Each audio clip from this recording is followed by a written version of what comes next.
Well, good morning. This is Barry Jones of Standards Plus History Academy, and we are beginning episode 74 today.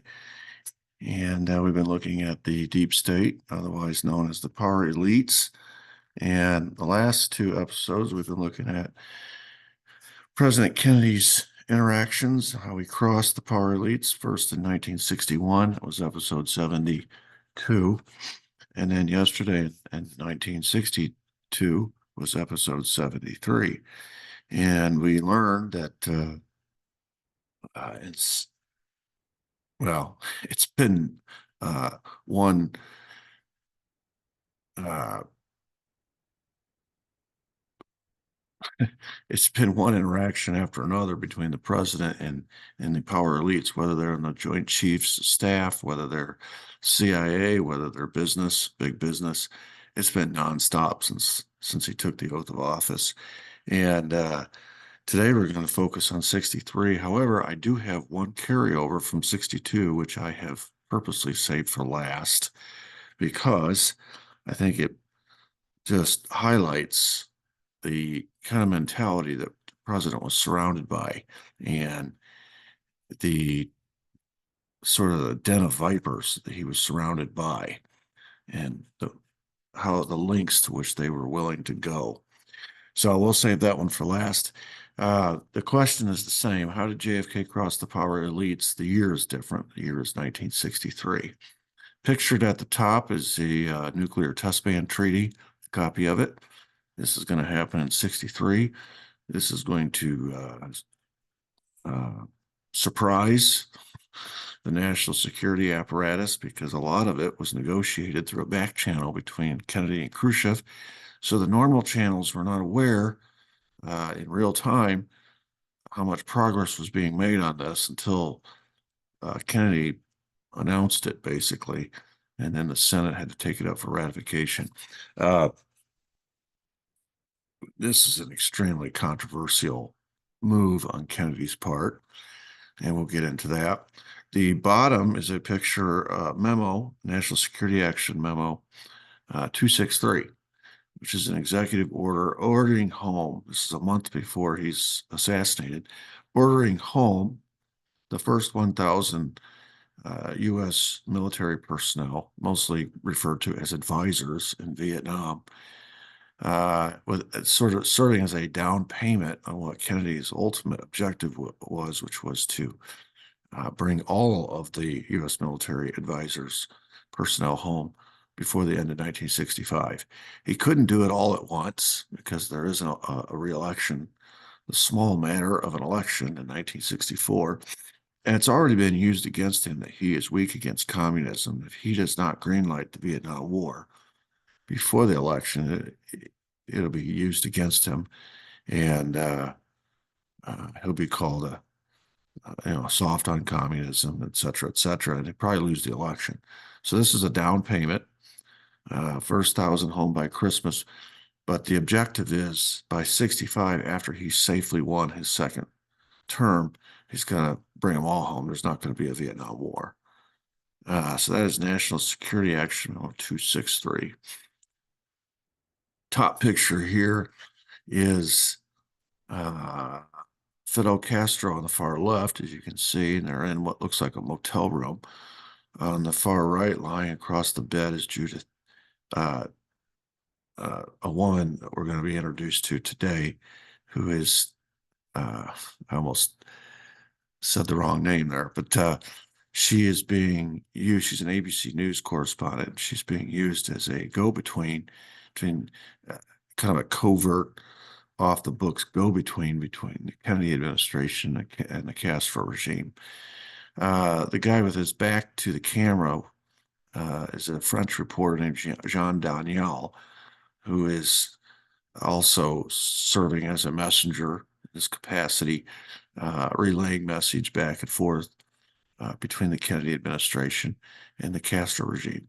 William Atwood is also involved in this effort. This is an outreach effort by the Kennedy administration, what's commonly referred to as rapprochement, which is a French word for relaxation of tensions, kind of like détente or peace. In other words, Kennedy is approaching Castro about recognizing him officially as as the leader of the government of Cuba, and of course, restoring diplomatic relations, ties, and economic activity between the United States and Cuba.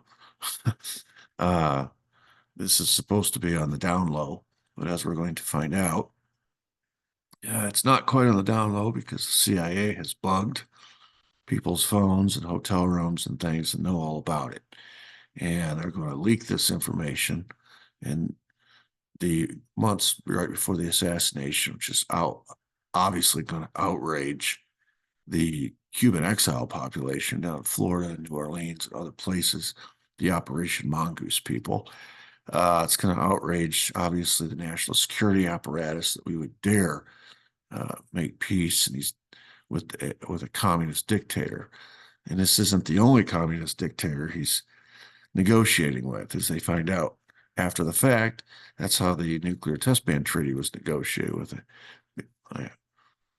a back channel between Kennedy and Khrushchev, which also, incidentally, is how the Cuban Missile Crisis was solved. So it's pretty clear that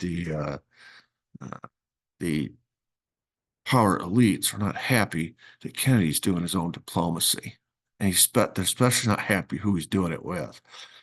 The bottom picture is what I saved for last. That is the documents that we found out, during the church hearings, Operation Northwoods.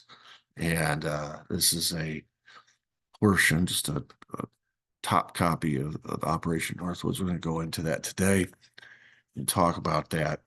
And of course, we learned about this in the 70s as a result of the church hearings. So that is introduction to our today's topic. So let's get into this. What happened in 63? What interactions were there between JFK and the power elites, where he crossed them and their agenda? On October 7th, 1963, as you notice, this is late in the year. This is in the late fall. 1 month, about 5 weeks, 5.5, 6 weeks before JFK's trip to Dallas. And this is when the nuclear limited test ban treaty is officially ratified. JFK has a signing ceremony at the White House. This is after a summer of wrangling with the Senate. And it started off, it looked like it was going to certain defeat, would never be ratified. JFK made his case publicly, went around the country making speech after speech, and one by one picked off senators and got this thing ratified. And the power elites were very, very upset with Kennedy for having negotiated this. In their view,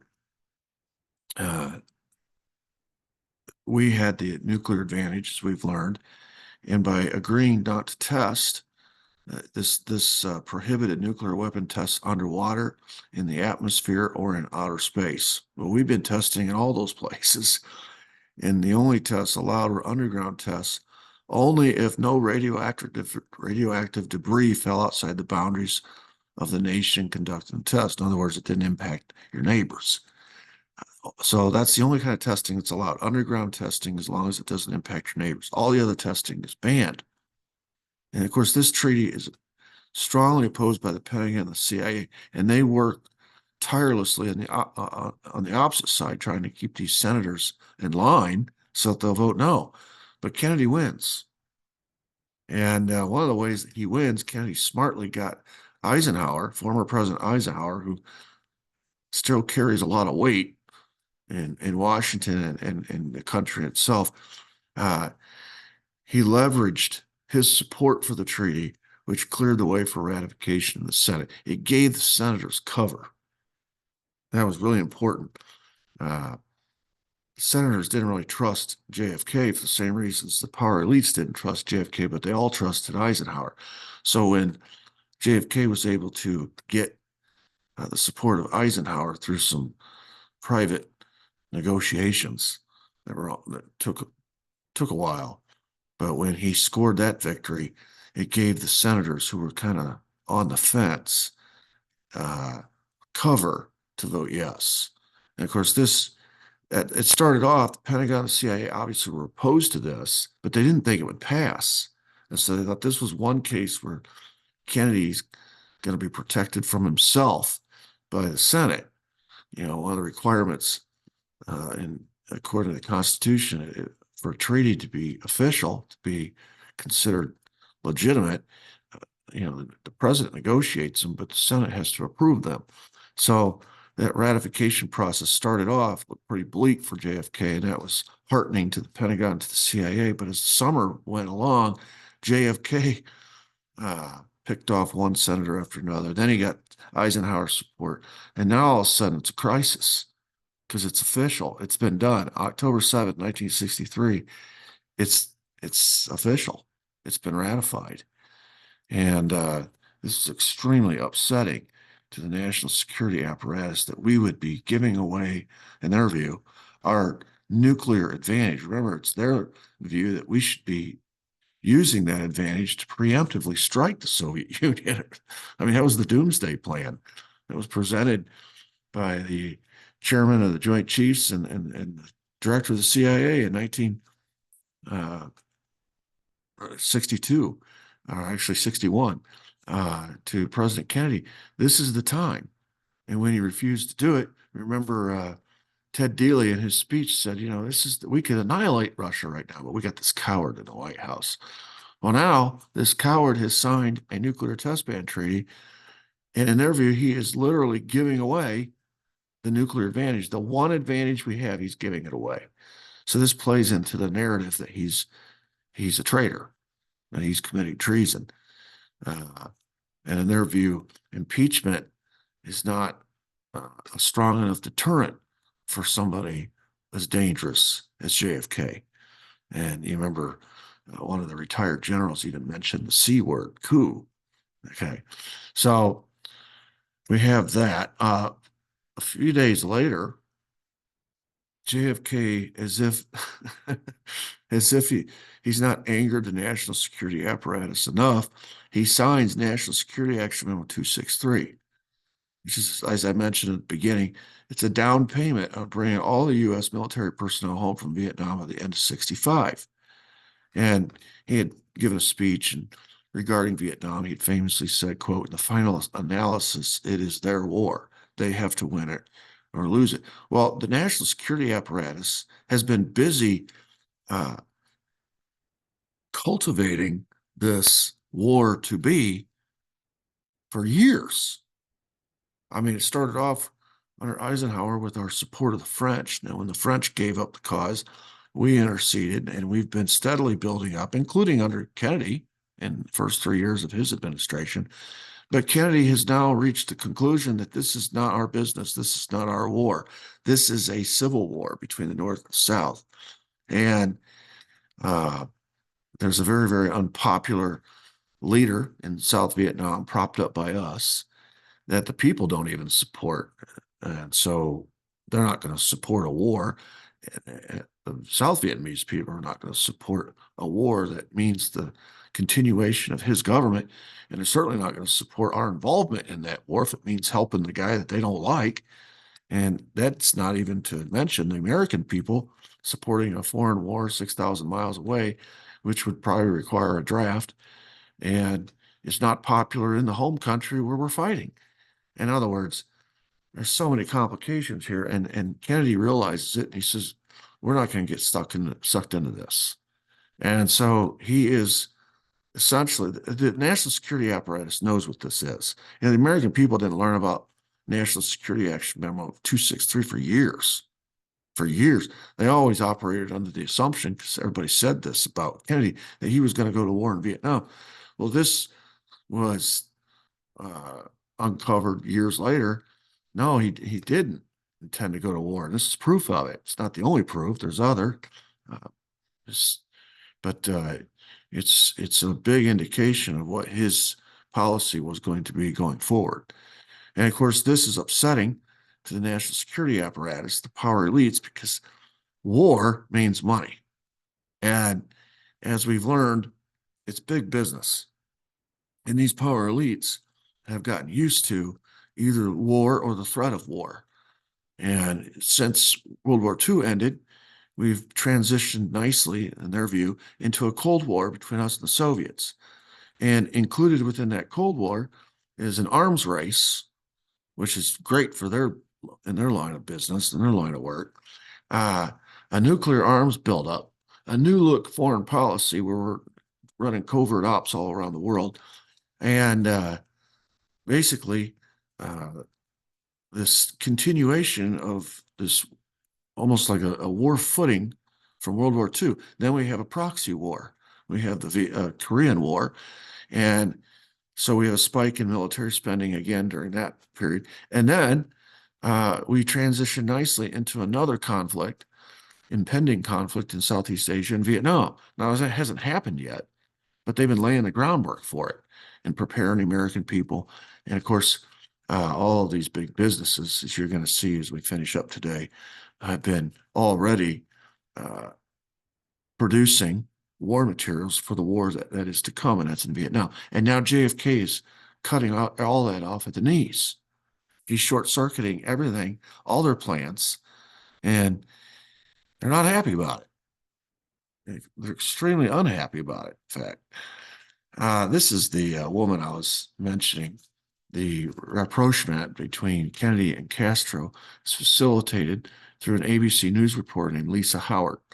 On November 5th, 1963, the CIA leaks this information that Kennedy has been, through Lisa Howard and a UN diplomat named William Atwood, who is a trusted friend or accomplice of JFK's, a former classmate.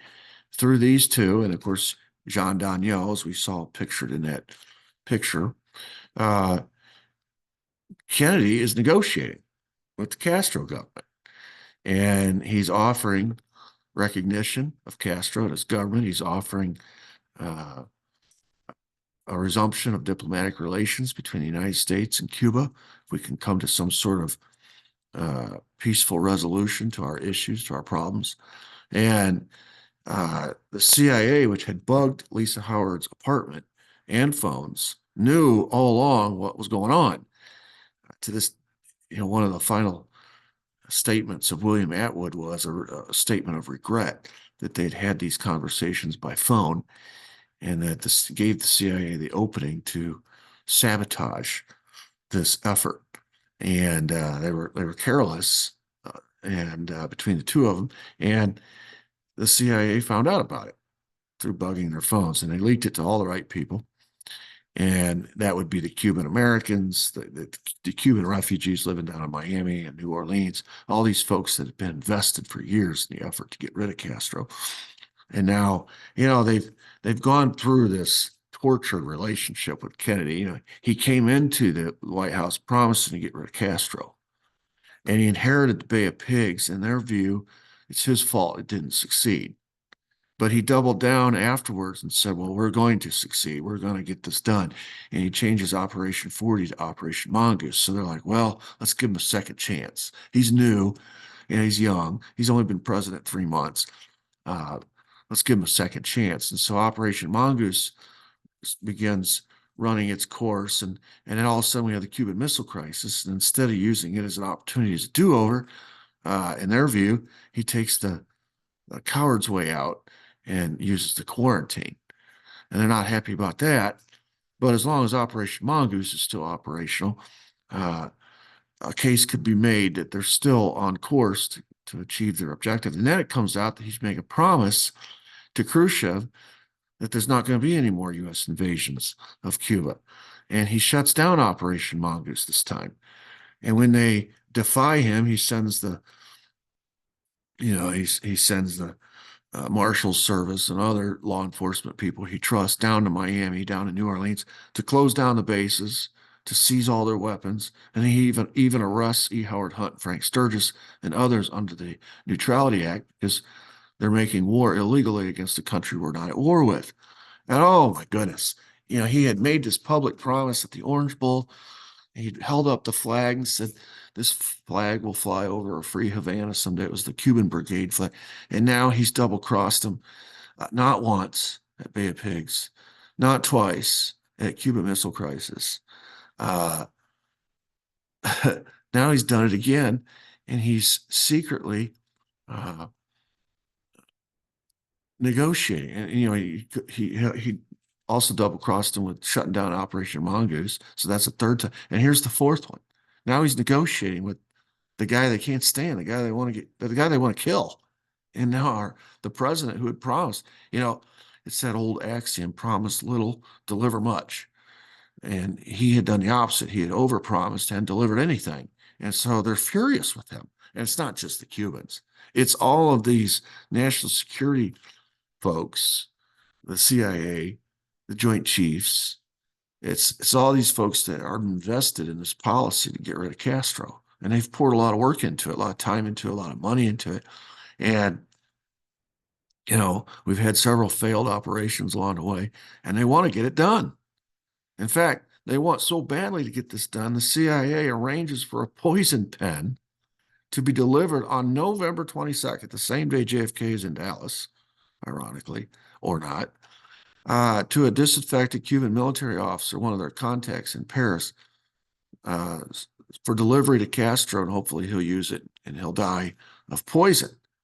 So here you see, they're still working behind the scenes to kill this guy.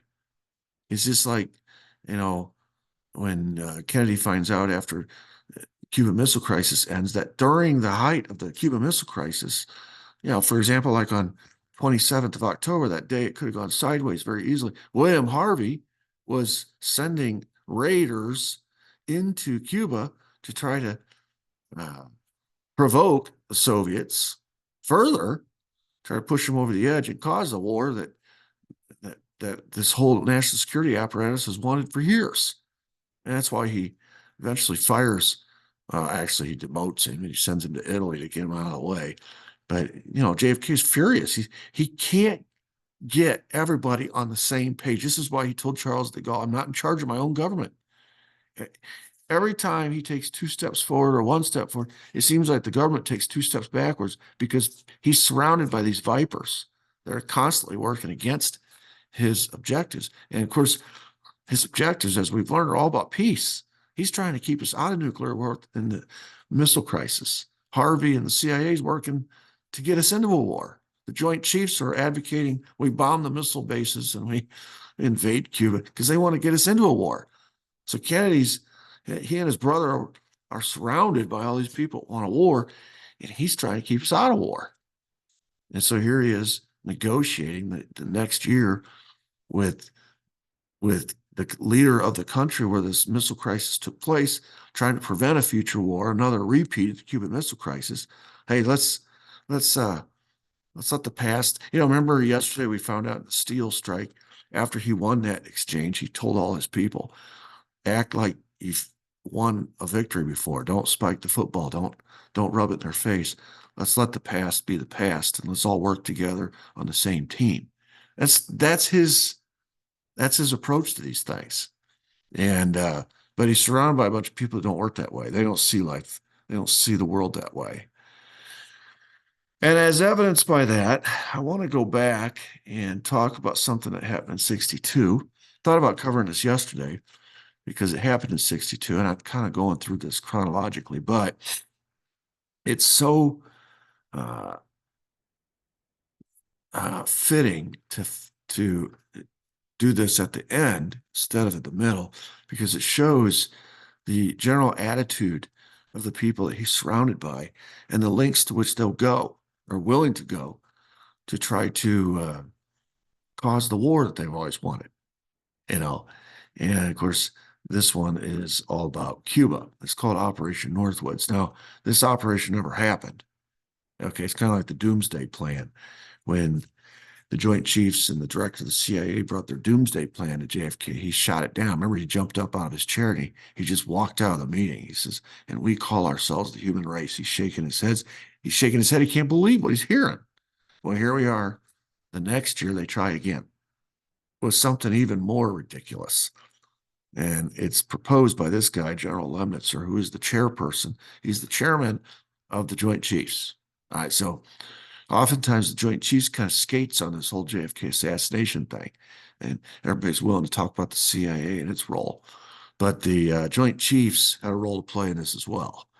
Now, this is the chairman of the Joint Chiefs and that JFK inherited. He had been put in that position by Eisenhower. He's going to be replaced at some point by JFK, but this is the guy at this point. And remember now, this is the guy that Kennedy, after the CIA and the Bay of Pigs, transferred a lot of the CIA's power to the Joint Chiefs because at least they're under his thumb. The CIA was clearly not under his thumb. So the Joint Chiefs are, because he's the commander in chief of the military. Uh, but he doesn't trust them. He gives them the extra power, the advisory capacity of the CIA, and also covert action authority. He shifts that all over to the Joint Chiefs simply because he can keep an eye on them. Remember that? Keep your friends close, and your enemies closer. So he's watching everything, and he can keep tabs on them. He has control over them. CIA just runs wild. So here comes General Lemnitzer on March 13, 1962, and he wants to speak with JFK's Defense Secretary, Robert McNamara, and they have this meeting, and he proposes an operation called Operation Northwoods. And the whole purpose of it is what we call a false flag. The whole purpose of this operation is to justify a U.S. invasion of Cuba. Now, March 13, 1962, the Cuban Missile Crisis hasn't happened yet. So we're kind of going back a little bit. We're after Bay of Pigs, and we're right smack in the middle of Operation Mongoose.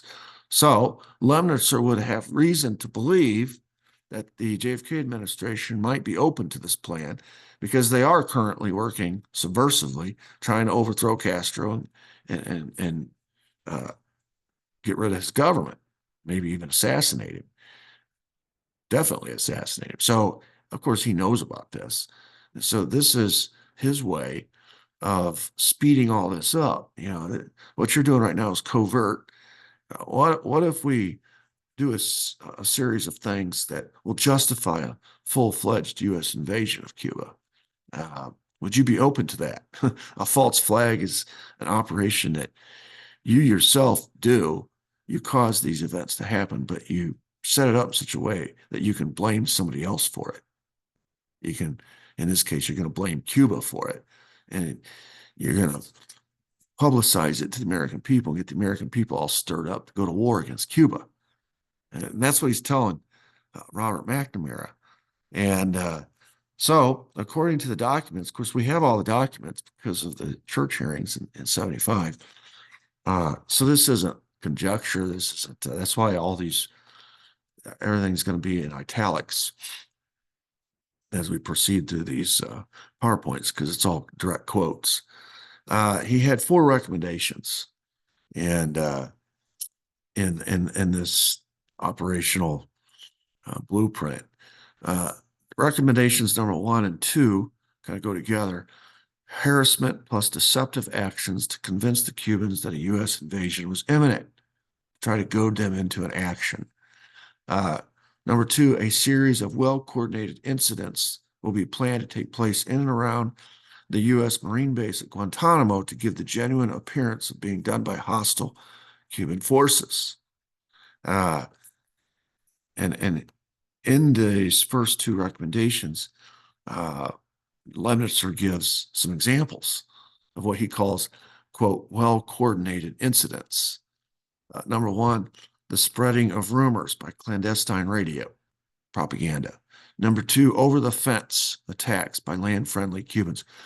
The fence, if you've ever watched that movie, A Few Good Men, the whole pretext of that movie, the subtext of that movie is these Marines have been accused of murdering somebody who was in their unit.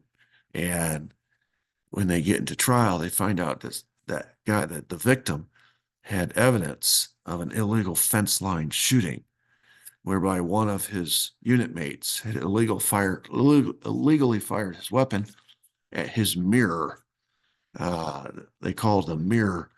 Everybody, you've got this wall or fence around the Guantanamo naval base. and it's guarded around the clock. And according to the movie, I don't know this to be true or not, every U.S. soldier that is on duty guarding his particular station or her particular location along that fence line has what he calls a mirror. It's an opposite Cuban counterpart who's staring back at him. Uh,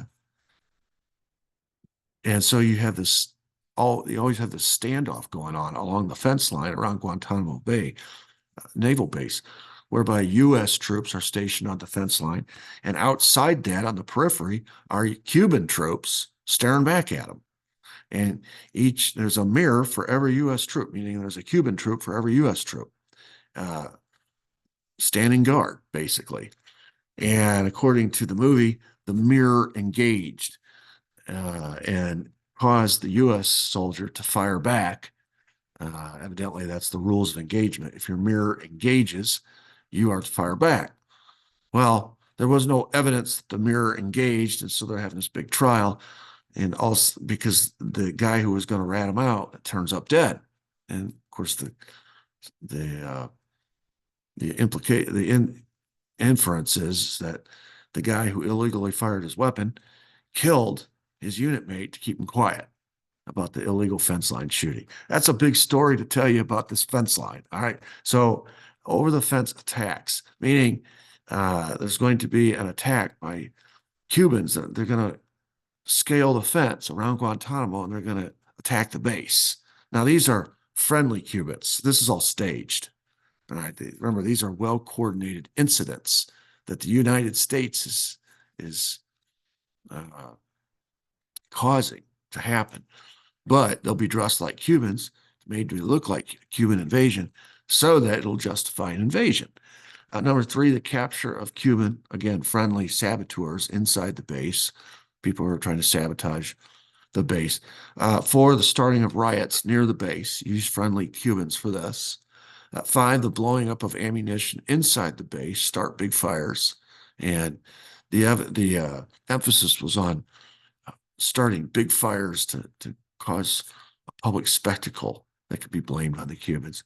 The burning of an aircraft on airbase, sabotage. The lobbing of mortar shells, from outside of the base into the base with some damage to installations. This is all fake. This is what he continues. The capture of assault teams approaching from the sea or the vicinity of Guantanamo Bay or Guantanamo City. The capture of a militia group which storms the base, the sabotage of a ship in the harbor with large fires, and they indicate a chemical naphthalene to be used to create these large fires, and the sinking of a ship near the harbor entrance. And even they went so far, Lemnitzer went so far as to recommend that they conduct funerals for these mock victims. In other words, it's not going to be anybody dies necessarily. It's all going to be a ruse. It's going to be made up to look that way. And at the end of these two recommendations, he gives or lists a proposed U.S. response. Quote, offensive operations to secure water and power supplies, destruction of artillery and mortar emplacements which threaten the base, followed by a large-scale U.S. military operations. This is the invasion that they've always wanted, if the president will sign off on Operation Northwoods. But it gets better. Recommendation 3 is to stage a Remember the Maine incident, which could be arranged in several forms. One, you could blow up a ship in Guantanamo Bay and blame Cuba. Two, you could blow up a drone on an unmanned vessel anywhere in Cuban waters. And of course, you blame Cuba for all this. And the proposed recommendation for U.S. response would be that the U.S. would follow up with an air-sea rescue operation covered by U.S. fighters to, quote, evacuate remaining members of the non-existent crew. You would publish the casualty lists in U.S. newspapers. All right, now what this means, this is stunning. This is stunning to me. If you're not familiar with how the Spanish-American, we had never fought any foreign wars until the Spanish-American War. All the wars we fought were on our soil up to then. I mean, start with the Revolution, War of 1812, uh, the Civil War. All those wars were fought on American soil, but the Spanish-American War is our first foreign war. And America was predisposed to be isolationist during that time. I mean, it started with George Washington, right? He said, beware of foreign entanglements. And we've, up until the Spanish-American War, we were very successful in avoiding foreign entanglements. In fact, poor Sam Adams, or John Adams, when he was a second president, France begged us to help them in their revolution and in their struggles against Britain. And they tried to even use guilt, hey, we helped you in your revolution, you should help us. And John Adams was like, no, no, no, no, we're not getting involved in these European issues. And that's what it was a European issue. And if you know anything about the French Revolution, it really they thought it was a revolution like American Revolution, but it really wasn't. We were fighting an external power, the Brits. They were fighting themselves. It was really a civil war. And John Adams had the good sense to stay out of it. Well, that's why he was a one-term president. A lot of people uh, blamed him for not helping our friend that had helped us. But the long view was he did the right thing, kept us out of a foreign entanglement. And that's how we've operated ever since. But all of a sudden, uh, because Cuba is a good place to grow sugar cane, and we've just gotten done uh, exploring the potential of growing sugar cane in Hawaii, and we'd like to do the same thing in Cuba we did in Hawaii. Uh, all of a sudden, we're very interested in how Spain is treating their colony in Cuba. And, we make all this. This is when the government starts discovering the potential of using the press to swing public opinion in America. It's called the Yellow Press. They used uh, the two guys that owned pretty much all the newspapers in America at in those days, Joseph Pulitzer and William Randolph Hearst. They used those two to publish pro-war materials in their newspapers to get America really upset with Spain and willing to go to war with Spain over Cuba. And really it was because we wanted Cuba to be, I mean, at that time we were thinking probably a state. And boy, what a great place to grow sugarcane, 90 miles off our coast. It's closer to us than Hawaii is. And it's a great place to grow sugarcane. Anyway, the American people weren't going for it. They're like, what's our interest? What's our national interest? And there were even people in the government that weren't going for it. So through the yellow press and this drumbeat, this constant drumbeat of how Spain is mistreating the Cubans, they're torturing them, they're putting them in concentration camps, and all this news. It was always anti-Spain, anti-Spain, anti-Spain, trying to prime the American people for what was coming. And then the coup de grace was when we sent a ship down to get, there were a couple things that happened. There was a note, or there was a letter allegedly written by the Spanish ambassador who called our president, William McKinley, a quote, weak and stupid politician. And so, of course, this gets printed in the Hearst and Pulitzer newspapers. There's no evidence that the Spanish ambassador ever wrote that letter. Okay, he denied it, in fact. Nevertheless, it got printed. And yeah, it's like a family. You can fuss and feud amongst your family members till the cows come home. Nobody really cares, and you don't care. But as soon as an outsider does it, them are fighting words. So here is the Spanish ambassador insulting our U.S. president. All you got to do is turn on the TV, and everyone's insulting our president here at home. We just don't like foreigners doing it. And so that was another step in the priming of the American population to get them ready for this foreign war. But the coup de grace was when we blew up our own ship. According to our documents here, Operation Northwoods, we did it ourselves. We sabotaged it ourselves and actually killed American sailors. It was a staged event. It was an incident. And what he's recommending here is let's do it again. It worked the first time. The American people got so fired up, they said, yes, let's go to war against Spain. We had to sacrifice a ship and some sailors to justify the war with Spain, our first foreign war. And we've been involved in foreign wars ever since. But the whole thing was staged. And Lemnitzer here is recommending we do it again. It worked so well, it got us into a war with Spain over Cuba. It's ironic that he's recommending we do it again in basically the same location to justify another war over the same country. You know, what happened was we went to war over Cuba, but the Cubans were smart enough to say, well, you're not going to do to us what you did to Hawaii and come help us win our independence from Spain and then take us over. We're not willing to trade one master for another. So they made us sign an agreement before they agreed to let us come help them in the war against Spain, promising that we would not take them over and make them a U.S. territory. And so they were wise. They saw what happened in Hawaii and they said, we're not going to let that happen here. History's not going to repeat here. So we still want Cuba. We still want Cuba.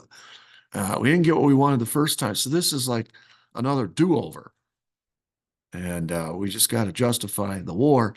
And remember, the Maine incident worked so well in the first war over Cuba. Why don't we do it again? So that's his third recommendation. That's just unbelievable.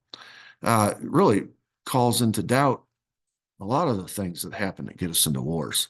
I mean, if you fast forward to Vietnam, how about the Gulf of Tonkin, which we now know never happened? This is a pattern. So anyway, that I told you there were 4 recommendations. Here's the 4th. Quote, develop a communist Cuban terror campaign. This is even more unbelievable. In the Miami area or in Washington, D.C., aimed at Cuban refugees seeking haven in the U.S. And here's a couple examples. We could sink a boatload of Cubans en route to Florida. It could be real, which people really die, or it could be simulated. We could, quote, foster attempts on lives of Cuban refugees in the U.S., even to the extent of wounding in instances to be widely publicized. We could explode a few plastic bombs in carefully chosen spots. In other words, let's create a campaign of terror in our own country. And we'll blame it, since the targets will be Cuban refugees. Well, so it had to be the Cubans who did it. It had to be Castro. And the U.S. response would be to arrest Cuban agents. These would be friendlies. It would all be staged.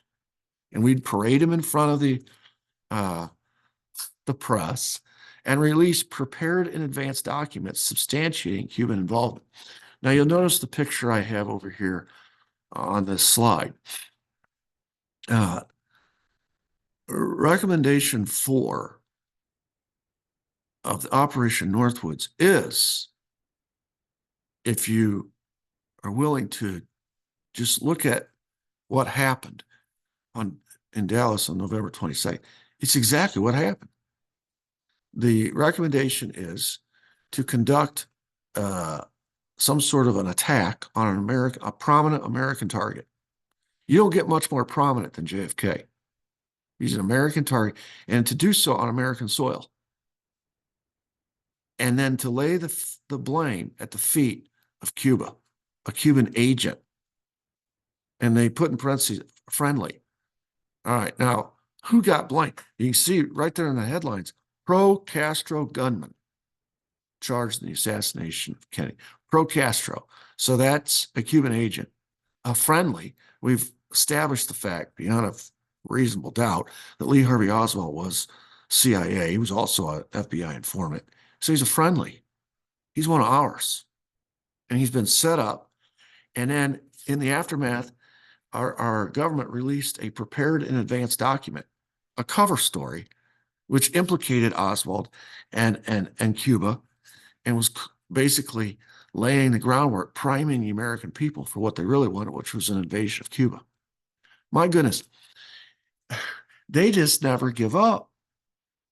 If you put all this together in a big bundle, you realize that we've done this time and time and time again. Do you remember the Maine back in the late 1800s? The sinking of the Maine was essentially a Northwoods operation to get us to support a war with Spain over what? Over Cuba. Fast forward, here we are in 62. Lemnitzer is talking to the defense secretary in the JFK administration saying, we could replicate the Remember the Maine incident and blame it on Cuba. They're attacking Guantanamo and justify a war. Or we can attack an American target on American soil and set up a Cuban agent, one of ours, make him look like a Cuban agent, sheep dipping, and then release this cover story substantiating Cuban involvement, and boom, we'll have another war. We'll have the war we've always wanted with Cuba. We just never give up. We wanted a war with Cuba during Bay of Pigs.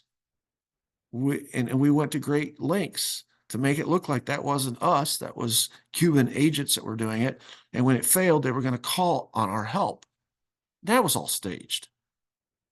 Then we wanted a Cuban invasion and a Cuban Missile Crisis. And the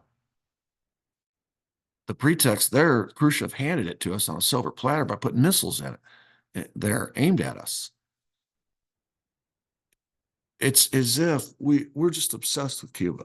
We're just obsessed with it. And we'll stop at nothing. And of course, this is in 62 when this recommendation is being made.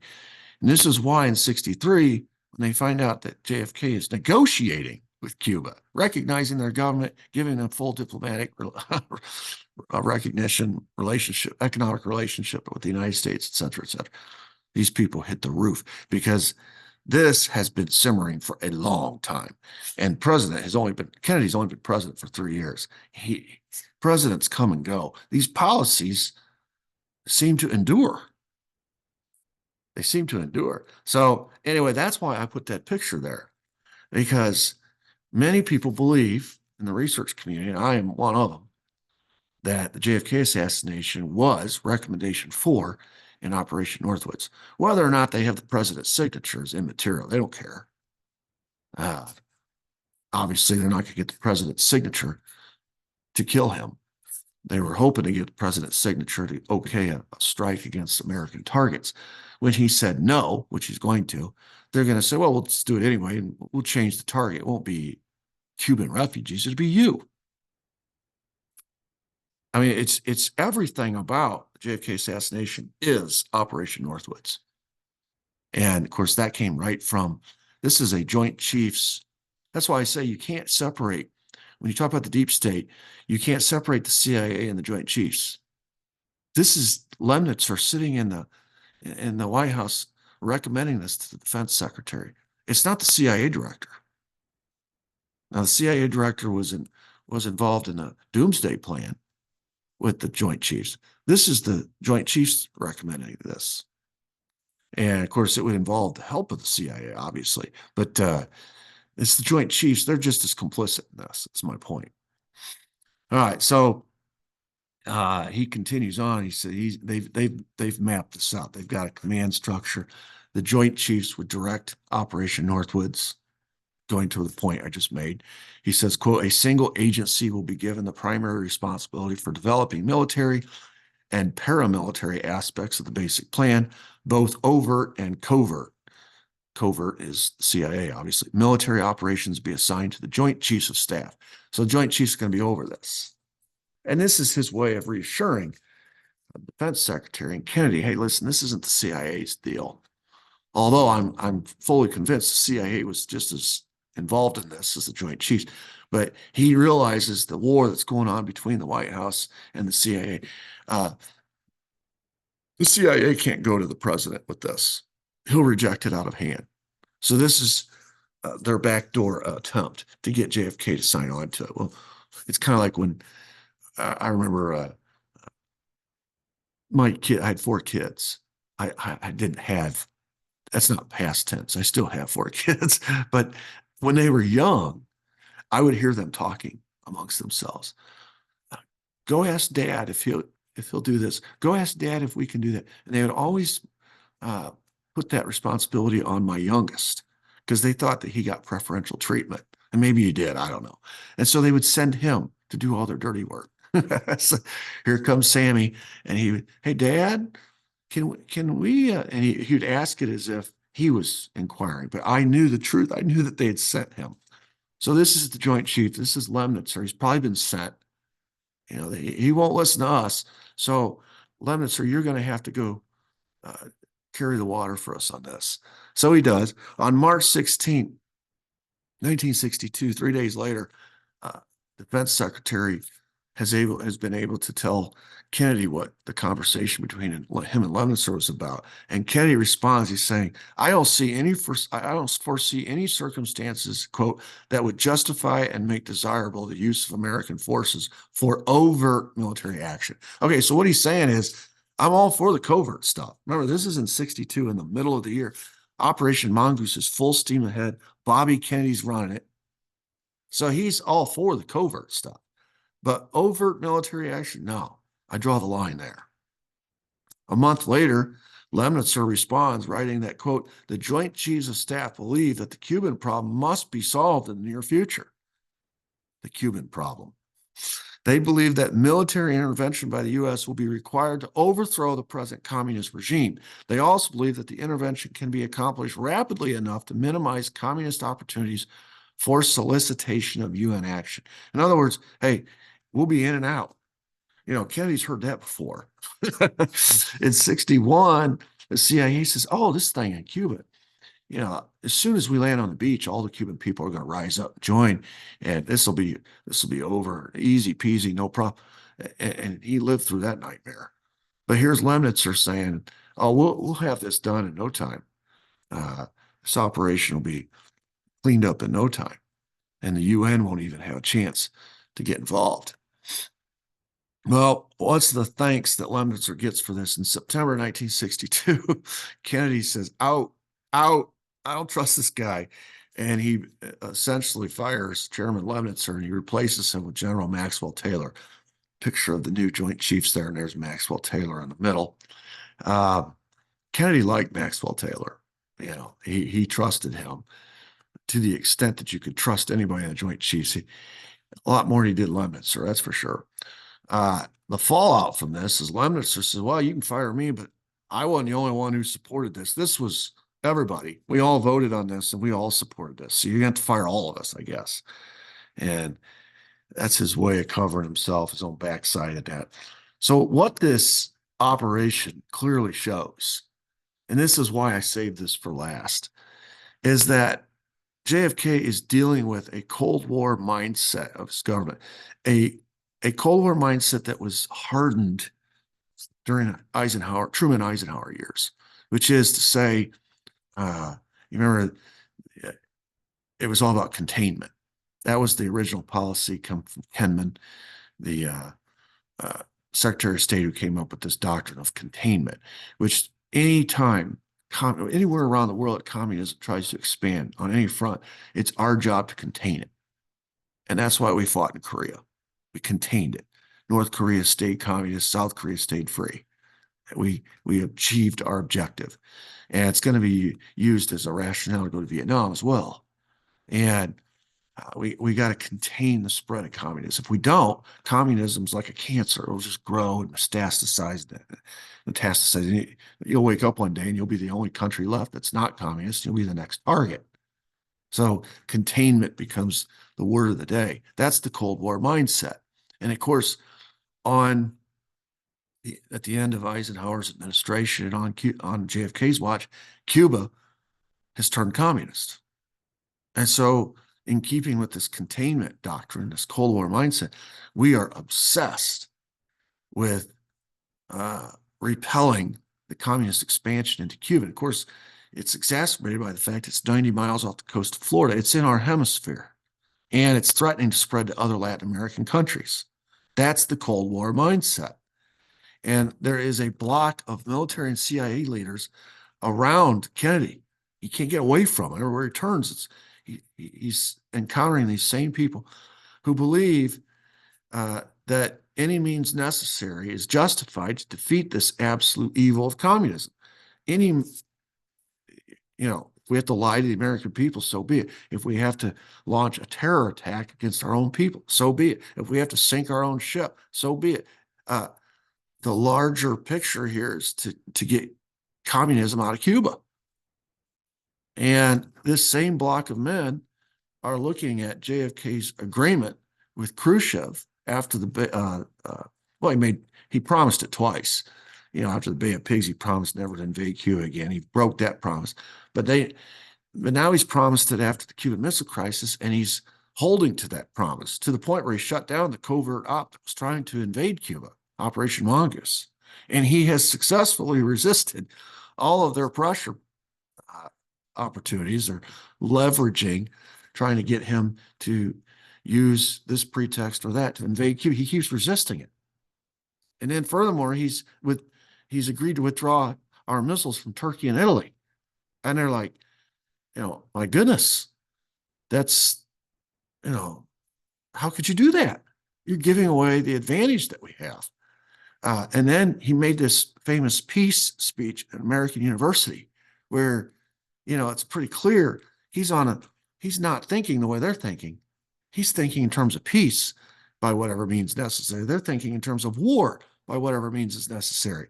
And then he follows that up by signing the test ban treaty, which it's bad enough you take our missiles out of Turkey and Italy. Now you're agreeing not to do any more tests above ground or in the water. And my goodness. And then National Security Action Memo 263, he's withdrawing from Vietnam. And now we find out he's talking with Castro. And they're like, I could just see their heads are exploding. They have a long list of gripes with President Kennedy. They chalked up the Bay of Pigs to inexperience and that he would grow in the job and do better the next time. His heart was in the right place. He just made a bad decision. But now they're starting to see that his heart is not in their place, which they believe is the wrong place. His heart is in peace, not war. They want war. They want confrontation. They want a doomsday scenario. They want to foment through a series of false flag operations a war with Cuba, which would probably end up with be a war with the Soviets as well. That's their one play. His play is, how can we settle this peacefully? This is the same block of men who believe there is no alternative. There's no other way to settle this between us and the Soviets. It has to be settled militarily. Kennedy's looking at different options. Is there a diplomatic solution? Is there an economic solution? Which is why, in order to keep Latin American countries from flipping to the communist side, he tries the Peace Corps. Is there an outreach way that we can keep these people on our side? He uses the Alliance for Progress. Is there an economic way that we can keep these people on our side? Diplomatically, is there a back channel where me and Khrushchev can talk our way through the missile crisis? That we can talk this test ban treaty negotiation rather than using military might as the hammer. Can we talk? Can we use diplomacy? He's looking for alternatives. They're saying there is no alternative. It's just military power.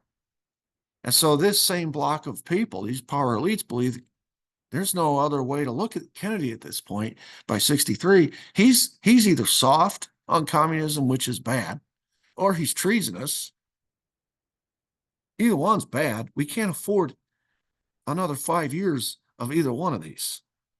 And so they begin to view their place in history as being the ones to protect America from JFK.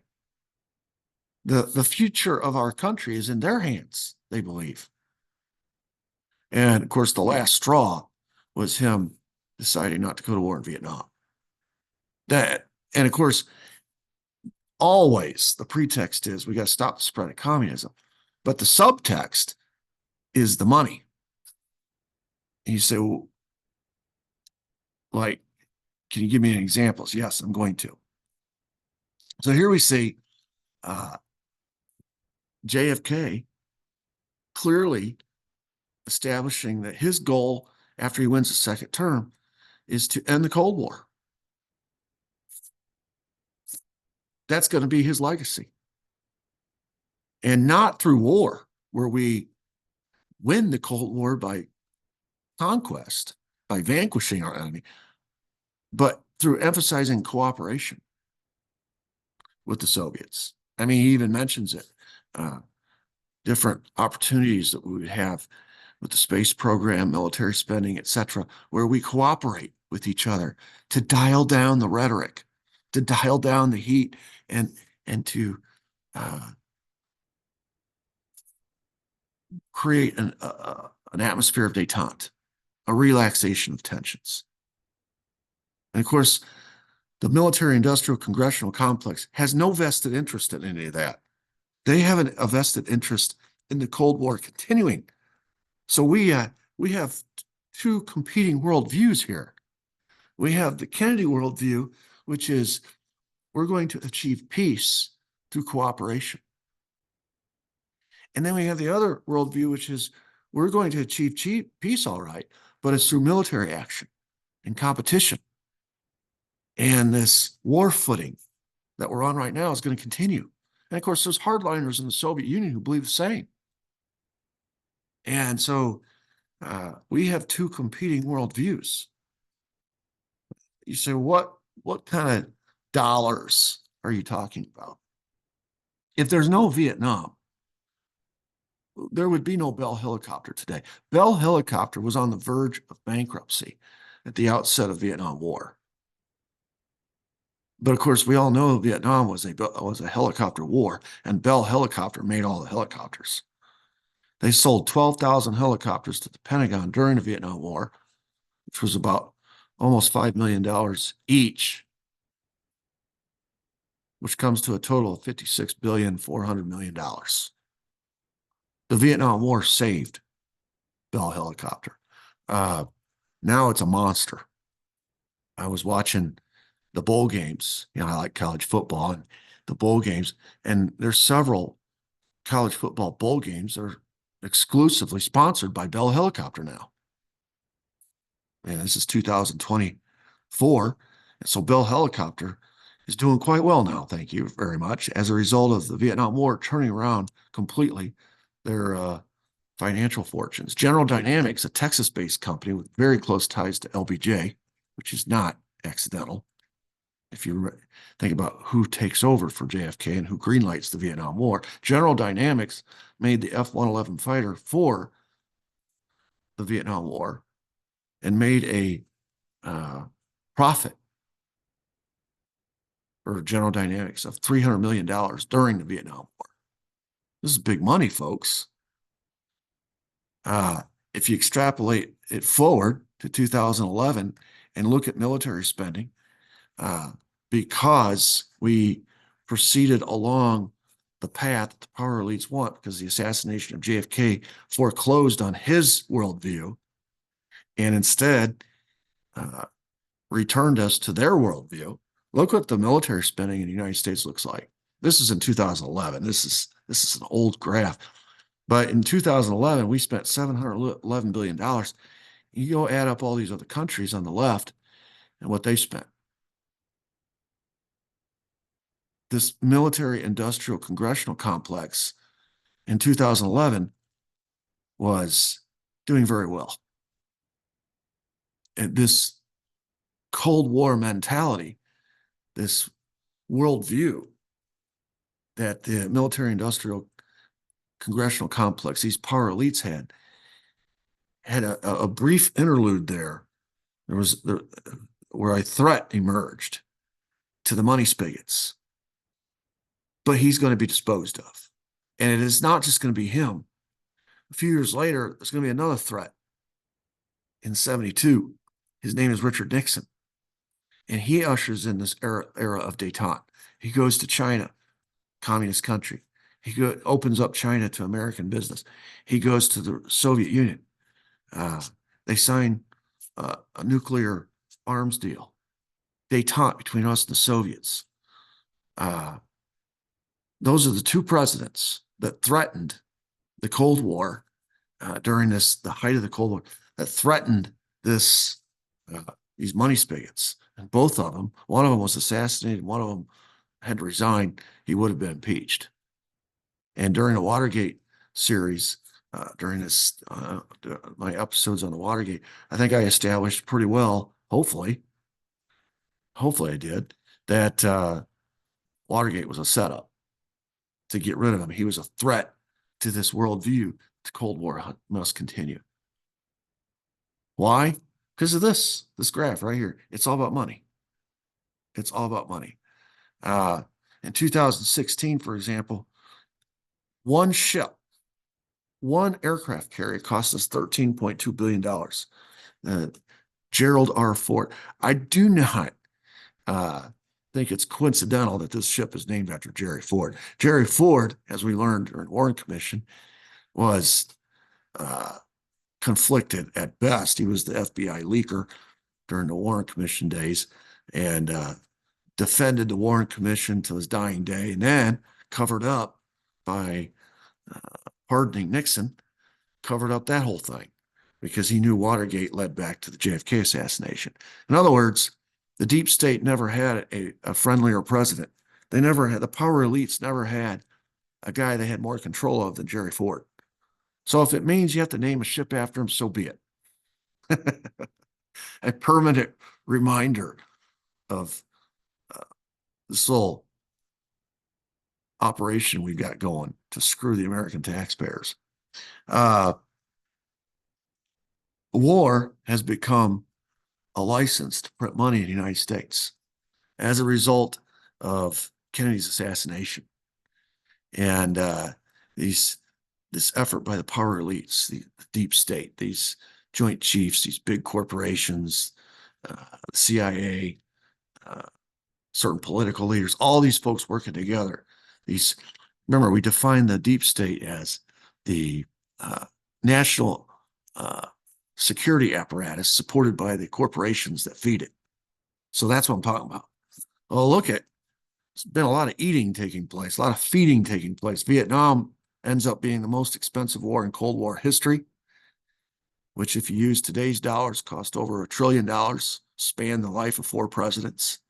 The Cold War itself, starting at 45, went to 91, worth $10 trillion in today's money over a 40-year span.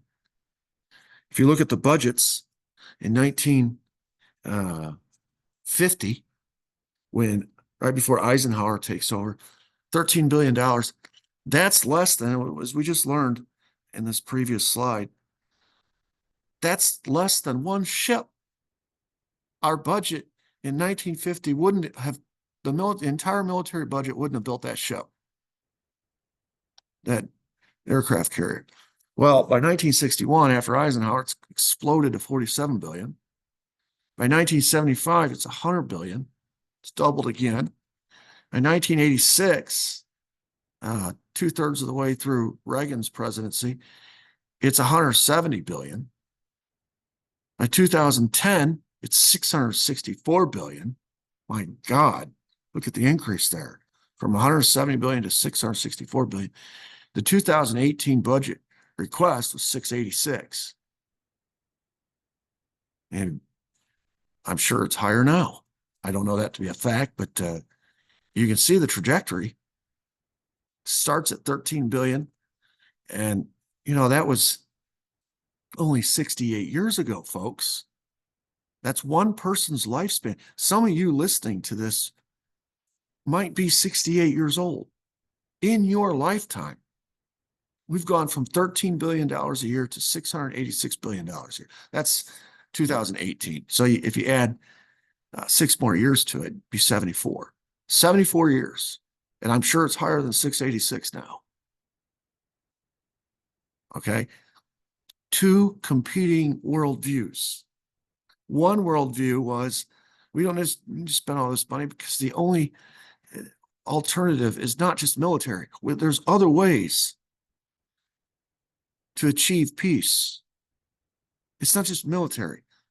These Pentagon budgets are all about military hardware.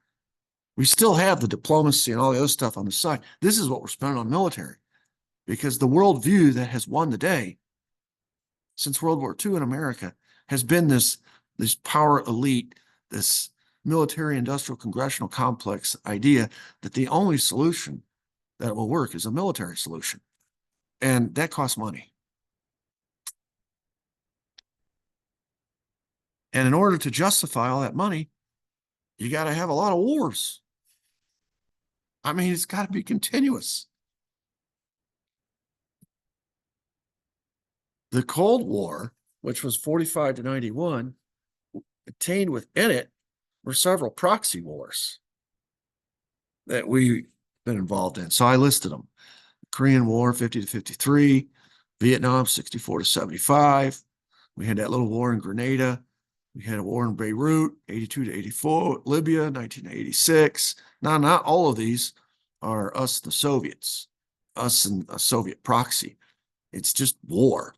The Cold War was obviously the big one, and its two biggest proxies, Korea and Vietnam. But look at all these others. And we find reasons. You know, Reagan used Grenada as a diversion from what was going on in Lebanon. You know, that got all America's attention away from the bombing in Lebanon, a disaster there. Beirut, Libya, you know, that was a drug thing. Manuel Noriega, and or was that? Yeah, that was Gaddafi, a terrorist attack. Panama was Manuel Noriega. That was a drug thing, which that's a very interesting deal.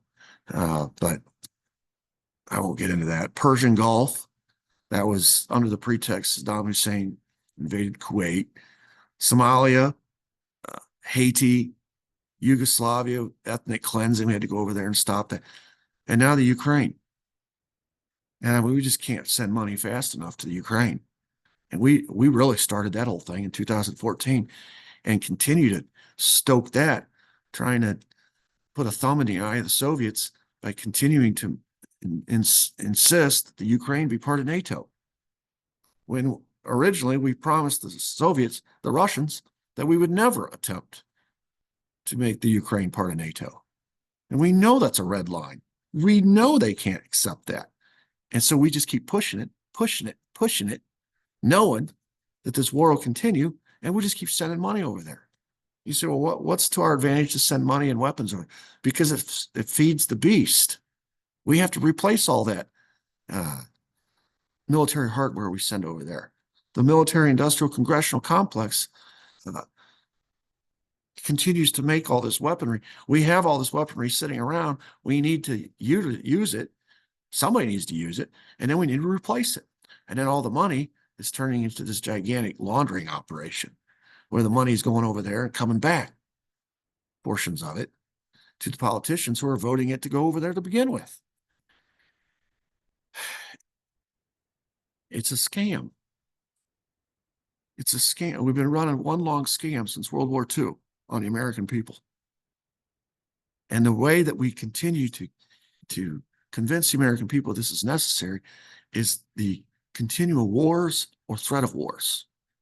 And then, of course, in 2001, we added on the side, like a side helping, like a side dish, the war on terror, which justified our actions in Afghanistan, Libya, Iraq, which, you know, of course, you remember that whole thing. WMDs, we got to go over there. They got WMDs. They've become a training site for all these terrorists. Find out, so Osama bin Laden hadn't been in Iraq and there were no WMDs. Doesn't matter. We were there 9, 10 years, and now we're in Syria. When does it end? This is what JFK was running into. This is the worldview he was trying to stop. He obviously didn't know all of this was going to happen. He could foresee and prophesy that it could happen, but this is what has happened. And he was trying to stop it. And you can imagine, if you just look at the spending that the military industrial congressional complex and these power elites, because of all these wars and threats of wars, none of that spending happens. Most of it doesn't happen if JFK's worldview prevails, if Richard Nixon's worldview prevails. So they took him out. It couldn't be allowed to prevail.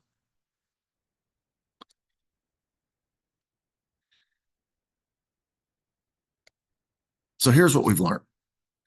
In 1868, after the Civil War to 1918, we see in the private sector the rise of the corporation, the monopolies, these humongous corporations and these monopolists, and the ultra vires doctrine. It's all about profits, bigger companies, bigger monopolies, more and more profits.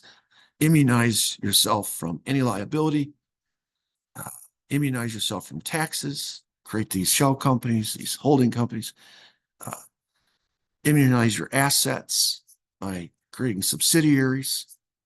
And it's all about profits. Public interest be damned. Moral implications be damned. And if anybody stands in your way, use force. Remember, we talked about the Pinkertons. We talked about how they bought the politicians.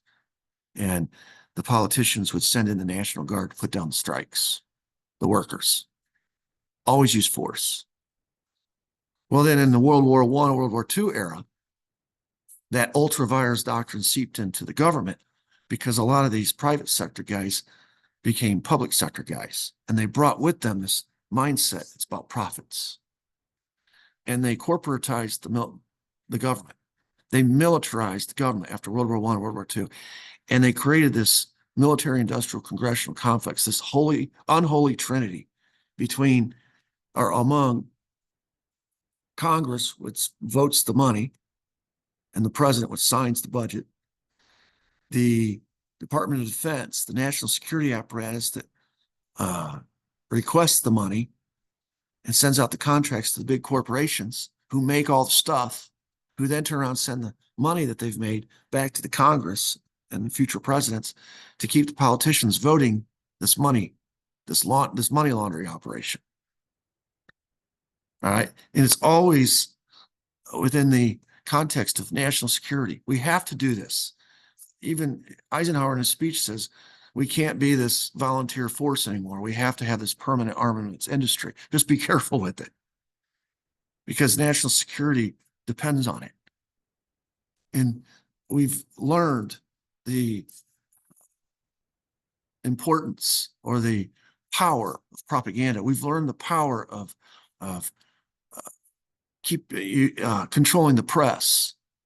And so the CIA does Operation Mockingbird to control the press so that the American people are always afraid of the next boogeyman.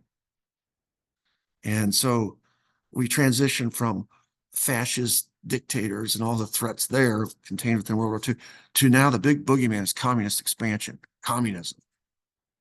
And it's happening all over the world. And so if we got to go to war in Korea, let's go to war in Vietnam. We got to do this in Cuba, Latin American countries, all covert ops, Iran, Guatemala, all over the place. And it's always under the guise of national security.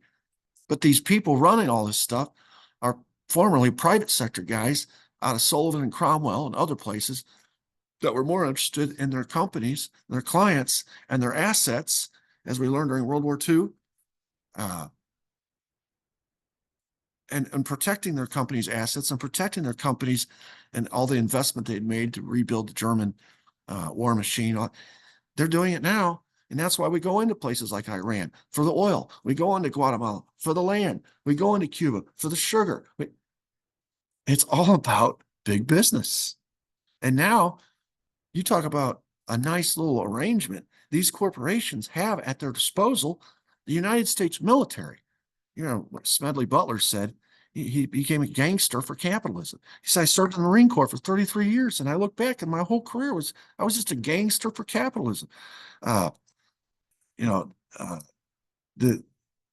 gangster in Chicago, what was his name? He said he'd be jealous of me because the best he could do is operate in 3 districts. I operated in 3 continents. And he said, I was basically doing the bidding of Sullivan and Cromwell, of Harriman Brothers. And so the question is, I have 4 questions. What happens if pushback now, instead of coming from the workers and the unions, whom they use the Pinkertons against, the National Guard against, what if this pushback comes from the White House? What if we get a president one day who says, enough, we're not doing this anymore? That's question 1. Question 2, how far Would this new corporatized, militarized government be willing to go to maximize profits at the expense of the public interest, all in the name of national security? If you have a president who's pushing back, how far are they willing to go to protect this new game they got going? Question 3, would it be willing to sabotage a peace summit? We talked about that in an earlier episode about how Lee Harvey Oswald was sent by the CIA as a fake defector to give up the secrets of the U-2, knowing that the Soviets would be able to shoot down our U-2, and that would sabotage the peace summit in Paris between Eisenhower and Khrushchev. That was all set up. Would they be willing to assassinate a president who was threatening? The peace summit was a threat to the Cold War continuing. The president that I'm talking about assassinating became a threat to the Cold War. What about other peace candidates that were rumored to be or suspected to want to be or actually running for president? Bobby Kennedy, he would have won in 1968. He was a peace candidate. What happened to him? Martin Luther King, J. Edgar Hoover was convinced he was going to be our first black president. He was a peace candidate. What happened to him? Would it be willing to set up another president to be impeached, all to prevent the end of the Cold War? We talked about Nixon and how détente, trip to China, trip to Russia, SALT treaty. Would it be willing to go that far? Question 4, in keeping with its ultra-vires operating principle, would it then be able to immunize itself afterwards, escaping responsibility for such actions? You think about the JFK assassination. It's awful convenient that the guy who took over was LBJ, the guy who greenlit the Vietnam War right away. The guy who appointed the Warren Commission and put people in there to sabotage it ever finding or coming to the real truth of the matter. In other words, it had it set up in advance, a person by which they immunized themselves of any responsibility of the JFK assassination. They did it again after Watergate by putting in place a person, Gerald Ford, who would pardon Nixon to prevent any trials, so as to immunize themselves from any culpability leading back to the JFK assassination or any hand they might have had in the Watergate scandal. They always set it up. They're smart enough. They always, before they commit the crime, commit the act, they have it set up in advance where it appears as events take place, LBJ is the vice president. He ascends to the presidency. It happened because it's the way our Constitution is set up. But they knew in advance what LBJ was all about, what he would do. They had it set up so that they were immunized from any culpability completely. They knew what Jerry Ford was about, so that they had themselves immunized again. That's the key. I started off, as we got into the conspirators, I told you I was going to try to answer 3 questions. And one of those questions was, who was in a position, who benefited? All right. Obviously, by JFK dying and Richard Nixon being impeached, this Cold War cabal, these power elites, this deep state benefited by both of those guys being gone. And then who had the power to cover it up? Well, because they pushed the right buttons, they got the right people in positions of power who covered it up and used diversion to point the blame elsewhere. And you saw in the JFK assassination, the blame was immediately placed on a Cuban agent, a pro-Castro Cuban agent, who actually was a friendly. It was total diversion, intended to push the Americans in the direction of war, an invasion of Cuba. And of course, they hung Watergate around Nixon's neck.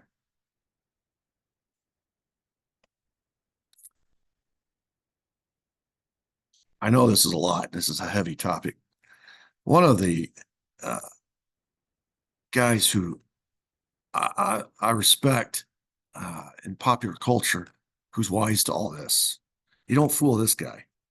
Bob Dylan, uh, he's written a terrific song. It's like I don't know. It seems like it's like a 15-minute song about the JFK assassination. I can't remember the name of it. Um,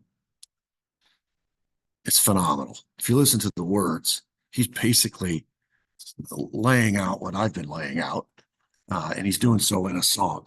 I have to move my computer again because I just lost my power again, so bear with me.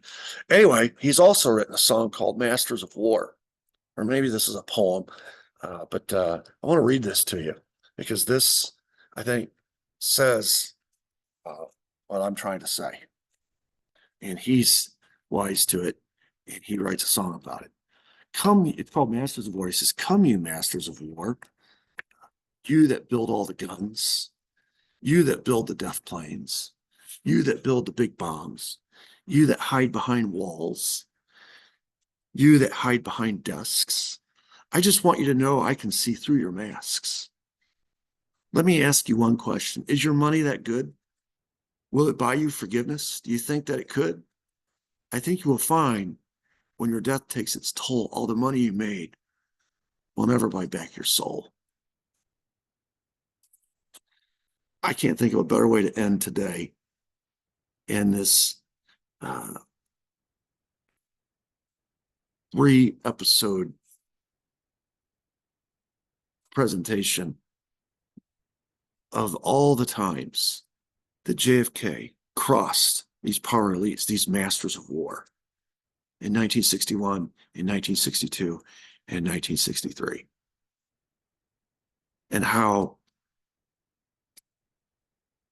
these masters of war saw him as a threat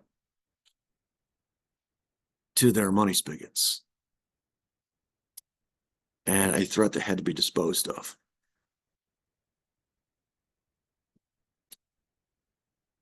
Is your money that good? Will it buy you forgiveness? Do you think that it could? I think you will find when your death takes its toll, all the money you made will never buy back your soul. The real tragedy in this is not what it did to JFK. That's a tragedy, but it's not the big tragedy. It's not even that these guys got away with it. It's what it did to our country.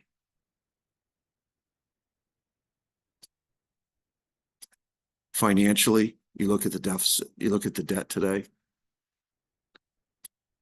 Morally, we've been living a lie since 63. Our government's been lied to us then. It's been lying to us ever since. And now we've completely lost trust in faith in our government, our institutions, because we know, instinctively, we know we've been lied to. The moral rot, the soul of our nation has been compromised by the actions of these masters of war. Truth is the enemy.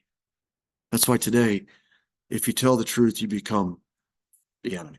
The truth is the lie, and the lie is the truth.